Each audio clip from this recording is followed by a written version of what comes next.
మీ రాజీనామా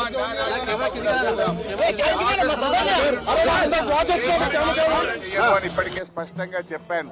ఒకవేళ 6 గ్యారంటీలు 2 లక్షల రుణమాఫీ చేయకపోతే మీ రాజీనామాను గవర్నర్ గారికి ఇవ్వడానికి మీరు సిద్ధంగా ఉన్నారా అని నేను అడుగుతా ఉన్నా. మీరు దేవుడి మీద ప్రమాణం చేసి ఒట్లు పెట్టుకొని బాండ్ పేపర్ల మీద రాసిచ్చిన హామీలు నిజమే అయితే రాజీనామా చేయడానికి ఎందుకు వెనకడుగు వేస్తున్నారు? మీరు రాజీనామాకు ముందుకు రావడం లేదంటే ఈ రాష్ట్ర ప్రజల్ని మరొక్కసారి మీరు మోసం చేస్తున్నట్టే లెక్క. ఒకవేళ మీకు రావడానికి ఇక్కడ ఇబ్బందిగా ఉంటే అమరుల స్తూపం దగ్గర, ఎందుకంటే మీరు ముఖ్యమంత్రి అయిన తర్వాత ఏనాడు ఈ అమరవీరుల స్తూపానికి 2 పూలు పెట్టింది లేదు, శ్రద్ధాంజలి ఘటించిన చరిత్ర మీకు లేదు. ఇది నిజంగా మా దురదృష్టం. అయినా కూడా ఈ ఒకవేళ మీకు రావడానికి ఇబ్బంది ఉంటే మీ పిఏ ద్వారా పంపండి, లేదా మీ స్టాఫ్ ద్వారా పంపండి, మాకు అభ్యంతరం లేదు. కానీ మా ఆశల్లా, మా ప్రయత్నం వల్ల ఈ రాష్ట్రంలో ప్రధాన ప్రతిపక్షంగా ప్రజలకు ఇచ్చిన హామీలు అమలు చేయించడమే మా కర్తవ్యం. మాకు ఇక్కడ రాజకీయాల కంటే కూడా పేద ప్రజల ప్రయోజనాలు ముఖ్యం. అవ్వా తాతలకు 4,000 రూపాయల పెన్షన్ రావాలి, రైతులకు 15,000 రైతు బంధు రావాలి, రైతులకు 2 లక్షల రుణమాఫీ జరగాలి, వడ్లకు మక్కలకు 500 బోనస్ రావాలి, రాష్ట్రంలోని మహిళలకు 2,500 రూపాయలు రావాలి. ఇవేమీ మేము కొత్తగా అడుగుతున్నాయి కావు, ఇవేమీ మా గొంతమ్మ కోరికలు కావు. ఎన్నికల ముందు మీరు కాళ్ళల్లో చేతులల్లో మొక్కి మీరు బాండ్ పేపర్ల మీద రాసిచ్చిన మాటలు. స్వయంగా సోనియా గాంధీ గారు రాష్ట్ర ప్రజలకు లేఖ రాశారు. ఈ 6 గ్యారంటీలను 100 రోజుల్లో అమలు చేయించే బాధ్యత మాది అని స్వయంగా సోనియా గాంధీ గారే రాష్ట్ర ప్రజలకు లేఖ రాశారు. అందువల్ల ఈ రాష్ట్ర ప్రజలకు మీరు ఇచ్చిన హామీలు అమలు చేయమని అడుగుతున్నాం. ముందు బేషరతుగా మీరు క్షమాపణ చెప్పాలి. ఎందుకంటే డిసెంబర్ 9న తొలి సంతకం 6 గ్యారంటీల మీద పెడతామని, రుణమాఫీ మీద పెడతామని మాట తప్పినందుకు ముందు క్షమాపణ చెప్పండి. ఇకనైనా ఆగస్టు 15 అమలు చేస్తే మాకు సంతోషం. నా ఒక్కడికి ఎమ్మెల్యే పదవి కంటే ఈ రాష్ట్రంలో లక్షలాది మంది ప్రజలకు 4,000 ఆసరా పెన్షను, 4,000 నిరుద్యోగ భృతో, 2,500 రూపాయలు మహిళలకు, 2 లక్షల రుణమాఫీ జరిగితే నేను సంతోషపడతాను.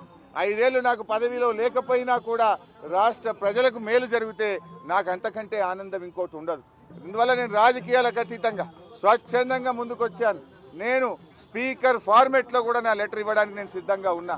ఇవాళ నీ డిమాండ్లను ఇవాళ ఇక్కడ ఉండే జర్నలిస్టుల చేతిలోనే నా రాజీనామా పత్రాన్ని పెట్టి వెళ్తా ఉన్నా. స్పీకర్ ఫార్మేట్లో రాజీనామా ఆమోదించుకొని పదవికి దూరంగా ఉండడానికి నేను సిద్ధం. కానీ నువ్వు మరి ప్రజలకు ఇచ్చిన మాట నిలబెట్టుకోవాలని కోరుతా ఉన్నా.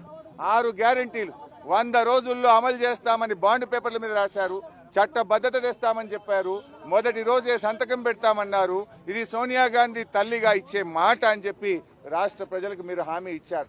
ఆ హామీలు అమలు చేయాలని మరొక్కసారి నేను కోరుతా ఉన్నా. మీరు రావడం రాకపోవడం మీ విజ్ఞత. ఒకవేళ మీరు రాకపోతే ఇక్కడ అమర స్తూపం దగ్గరికి వస్తే పూలు పెట్టాలని మీకేదైనా బేసిజాలుంటే కనీసం మీ స్టాఫ్ ద్వారానైనా మీ రిజిగ్నేషన్ లెటర్ పెట్టండి. నేను ఇక్కడ ఉండే జర్నలిస్టులకే నా రాజీనామా లేఖ విచ్చిపోతున్నా. మా జర్నలిస్టులే తెలంగాణ ఉద్యమకారులు. తెలంగాణ ఉద్యమంలో మా జర్నలిస్టులు మేధావులు అద్భుతంగా పోరాడారు. వాళ్ళ చేతిలోనే నా రాజీనామా లెటర్ పెడుతున్నా. నువ్వు అమలు చేస్తే వాళ్ళు నేరుగా నా లెటర్ను స్పీకర్ గారికి ఇవ్వచ్చు. ఒకవేళ మీరు కూడా పెడితే అది మీ పెద్దరికాన్ని నిలబెట్టది. ఒకవేళ మీరు రాజీనామా లెటర్ ఇవ్వకపోతే అది మీరు మరొక్కసారి దేవుళ్ళ పేరు మీద ఈ రాష్ట్ర ప్రజల్ని మోసం చేస్తారని భావించాల్సి ఉంటుంది.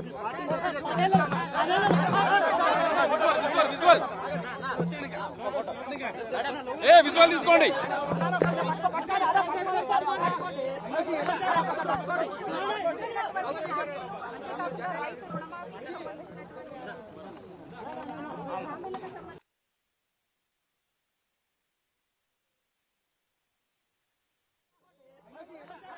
మాజీ మంత్రి హరీష్ రావు తన రాజీనామా పత్రాన్ని చూపిస్తున్నారు. ముఖ్యమంత్రికి దమ్ము ధైర్యం ఉంటే తన సవాల్ను స్వీకరించి ఆయన కూడా తన సవాల్తో సిద్ధపడాలంటూ హరీష్ రావు మరొకసారి ఛాలెంజ్ చేసిన పరిస్థితి కనబడతా ఉంది.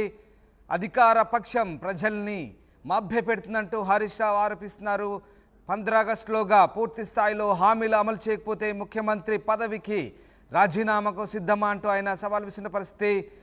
హరీష్ రావు తన రాజీనామా లేఖను అక్కడే ఉన్నటువంటి కొంతమంది జర్నలిస్టులకు అందించారు. మొత్తం మీద హరీష్ రావు తన రాజీనామా లేఖతో గన్ పార్క్ దగ్గరికి రావడంతో ఒక్కసారిగా ఉద్రిక్త వాతావరణం నెలకొంది. భారీగా పోలీస్ బలగాలు కూడా మోహరించాయి. అయితే అధికార పక్షం నుంచి పెద్దగా పట్టించుకున్న దాఖలాలు కనిపించలేదు. ఇప్పటివరకు అధికార పక్షం నుంచి హరీష్ రావు సవాలుపై ఎవరు స్పందించిన పరిస్థితి కనబడలేదు. హరీష్ రావు తన సహచర ఎమ్మెల్యేలతో కలిసి గన్ పార్క్ వద్దకు చేరుకొని అమరవీరుల స్తూపానికి నివాళులర్పించి ఆయన మీడియాతో మాట్లాడారు. ముఖ్యమంత్రిపై మరోసారి నిప్పులు చెరిగారు. తాను తన సవాల్ను స్వీకరించి ముఖ్యమంత్రి హామీల అమలుకు సిద్ధం కావాలంటూ పిలుపునిచ్చారు. హామీల అమలు చేయకపోతే రాజీనామాకు సిద్ధమా అంటూ మరోసారి సవాల్ విసిరిన పరిస్థితి కనబడతా ఉంది. మొత్తం మీద అందరి ముందే రాజీనామా లేఖపై సంతకం చేసిన హరీష్ రావు గన్ పార్క్ సాక్షిగా మరొకసారి ముఖ్యమంత్రికి సవాల్ విసిరిన పరిస్థితి కనబడతా ఉంది. హరీష్ రావు ఏం మాట్లాడారో మరొకసారి చూద్దాం. నేను నా రాజీనామా పత్రం తీసుకొని ఈరోజు గన్ పార్క్ దగ్గరికి బయలుదేరుతా ఉన్నాను. మీరు రండి, మీ రాజీనామా పత్రం పెట్టండి, నా రాజీనామా పత్రం మేధావుల చేతిలో పెడదాం. ఒకవేళ మీరు అమలు చేసినట్టయితే నా రాజీనామా పత్రాన్ని స్పీకర్ గారికి పంపిస్తాను. మీరు అమలు చేయలేకపోతే మీ రాజీనామా పత్రాన్ని గవర్నర్ గారికి పంపించండి. అప్పుడు ప్రజలకు నమ్మకం కలుగుతుంది. లేదంటే నువ్వు మళ్ళొక్కసారి రాష్ట్ర ప్రజల్ని మోసం చేస్తున్నావని, పార్లమెంట్ ఎన్నికల కోసం దేవుడి మీద ప్రమాణాలు చేస్తున్నామని చెప్పి ప్రజలు స్పష్టమవుతుంది. ఎందుకంటే మీకు అలవాటు, గతంలో కూడా కొడంగా చేస్తామన్నాయి. బాండ్ పేపర్ల మీద రాసిచ్చిన 6 గ్యారెంటీలు అమలు చేస్తే నా రాజీనామా పత్రాన్ని నేరుగా స్పీకర్ గారికి ఇవ్వండి. నేను మళ్ళీ ఉప ఎన్నికల్లో పోటీ కూడా చేయను అని ఇప్పటికే స్పష్టంగా చెప్పాను. ఒకవేళ 6 గ్యారెంటీలు 2 లక్షల రుణమాఫీ చేయకపోతే మీ రాజీనామాను గవర్నర్ గారికి ఇవ్వడానికి మీరు సిద్ధంగా ఉన్నారా అని నేను అడుగుతా ఉన్నా. మీరు దేవుడి మీద ప్రమాణం చేసి ఒట్లు పెట్టుకొని బాండ్ పేపర్ల మీద రాసిచ్చిన హామీలు నిజమే అయితే రాజీనామా చేయడానికి ఎందుకు వెనకడుగు వేస్తున్నారు? మీరు రాజీనామాకు ముందుకు రావడం లేదంటే ఈ రాష్ట్ర ప్రజల్ని మరొక్కసారి మీరు మోసం చేస్తున్నట్టే లెక్క. ఒకవేళ మీకు రావడానికి ఇక్కడ ఇబ్బందిగా ఉంటే అమరుల స్తూపం దగ్గర, ఎందుకంటే మీరు ముఖ్యమంత్రి అయిన తర్వాత ఏనాడు ఈ అమరవీరుల స్తూపానికి 2 పూలు పెట్టింది లేదు, శ్రద్ధాంజలి ఘటించిన చరిత్ర మీకు లేదు. ఇది నిజంగా మా దురదృష్టం. అయినా కూడా ఈ ఒకవేళ మీకు రావడానికి ఇబ్బంది ఉంటే మీ పిఏ ద్వారా పంపండి, లేదా మీ స్టాఫ్ ద్వారా పంపండి, మాకు అభ్యంతరం లేదు. కానీ మా ఆశల్లా, మా ప్రయత్నం వల్ల ఈ రాష్ట్రంలో ప్రధాన ప్రతిపక్షంగా ప్రజలకు ఇచ్చిన హామీలు అమలు చేయించడమే మా కర్తవ్యం. మాకు ఇక్కడ రాజకీయాల కంటే కూడా పేద ప్రజల ప్రయోజనాలు ముఖ్యం.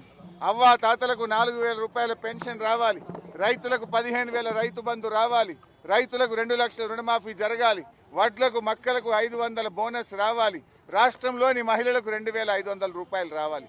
ఇవేమి మేము కొత్తగా అడుగుతున్నాయి కావు, ఇవేమి మా గొంతమ్మ కోరికలు కావు. ఎన్నికల ముందు మీరు కాళ్ళల్లా చేతులల్లా మొక్కి మీరు బాండ్ పేపర్ల మీద రాసిచ్చిన మాటలు. స్వయంగా సోనియా గాంధీ గారు రాష్ట్ర ప్రజలకు లేఖ రాశారు. ఈ 6 గ్యారంటీలను 100 రోజుల్లో అమలు చేయించే బాధ్యత మాది అని స్వయంగా సోనియా గాంధీ గారే రాష్ట్ర ప్రజలకు లేఖ రాశారు. అందువల్ల ఈ రాష్ట్ర ప్రజలకు మీరు ఇచ్చిన హామీలు అమలు చేయమని అడుగుతున్నాం. ముందు బేషరతుగా మీరు క్షమాపణ చెప్పాలి. ఎందుకంటే డిసెంబర్ 9న తొలి సంతకం 6 గ్యారంటీల మీద పెడతామని, రుణమాఫీ మీద పెడతామని మాట తప్పినందుకు ముందు క్షమాపణ చెప్పండి. ఇకనైనా ఆగస్టు 15 అమలు చేస్తే మాకు సంతోషం. నా ఒక్కడికి ఎమ్మెల్యే పదవి కంటే ఈ రాష్ట్రంలో లక్షలాది మంది ప్రజలకు 4,000 ఆసరా పెన్షను, 4,000 నిరుద్యోగ భృతో, 2,500 రూపాయలు మహిళలకు, 2 లక్షల రుణమాఫీ జరిగితే నేను సంతోషపడతాను. 5 ఏళ్లు నాకు పదవిలో లేకపోయినా కూడా రాష్ట్ర ప్రజలకు మేలు జరిగితే నాకు అంతకంటే ఆనందం ఇంకోటి ఉండదు. అందువల్ల నేను రాజకీయాలకు అతీతంగా స్వచ్ఛందంగా ముందుకొచ్చాను. నేను స్పీకర్ ఫార్మెట్ లో కూడా నా లెటర్ ఇవ్వడానికి నేను సిద్ధంగా ఉన్నా. ఇవాళ నీ డిమాండ్లను ఇవాళ ఇక్కడ ఉండే జర్నలిస్టుల చేతిలోనే నా రాజీనామా పత్రాన్ని పెట్టి వెళ్తా ఉన్నా. స్పీకర్ ఫార్మెట్ లో రాజీనామా ఆమోదించుకొని పదవికి దూరంగా ఉండడానికి నేను సిద్ధం. కానీ నువ్వు మరి ప్రజలకు ఇచ్చిన మాట నిలబెట్టుకోవాలని కోరుతా ఉన్నా. 6 గ్యారెంటీలు 100 రోజుల్లో అమలు చేస్తామని బాండ్ పేపర్ల మీద రాశారు. చట్టబద్ధత తెస్తామని చెప్పారు. మొదటి రోజే సంతకం పెడతామన్నారు. ఇది సోనియా గాంధీ తల్లిగా ఇచ్చే మాట అని చెప్పి రాష్ట్ర ప్రజలకు మీరు హామీ ఇచ్చారు. ఆ హామీలు అమలు చేయాలని మరొక్కసారి నేను కోరుతా ఉన్నా. మీరు రావడం రాకపోవడం మీ విజ్ఞత. ఒకవేళ మీరు రాకపోతే ఇక్కడ అమరవీరుల స్తూపం దగ్గరికి వస్తే పూలు పెట్టాలని మీకేదైనా బేసిజాలు ఉంటే కనీసం మీ స్టాఫ్ ద్వారానైనా మీ రిజిగ్నేషన్ లెటర్ పెట్టండి. నేను ఇక్కడ ఉండే జర్నలిస్టులకే నా రాజీనామా లేఖ ఇచ్చిపోతున్నా. మా జర్నలిస్టులే తెలంగాణ ఉద్యమకారులు. తెలంగాణ ఉద్యమంలో మా జర్నలిస్టులు మేధావులు అద్భుతంగా పోరాడారు. వాళ్ళ చేతిలోనే నా రాజీనామా లెటర్ పెడుతున్నా. నువ్వు అమలు చేస్తే వాళ్ళు నేరుగా నా లెటర్ను స్పీకర్ గారికి ఇవ్వచ్చు.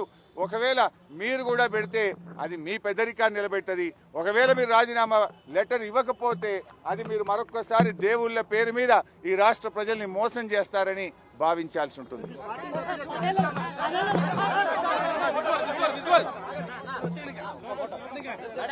విజువల్ తీసుకోండి.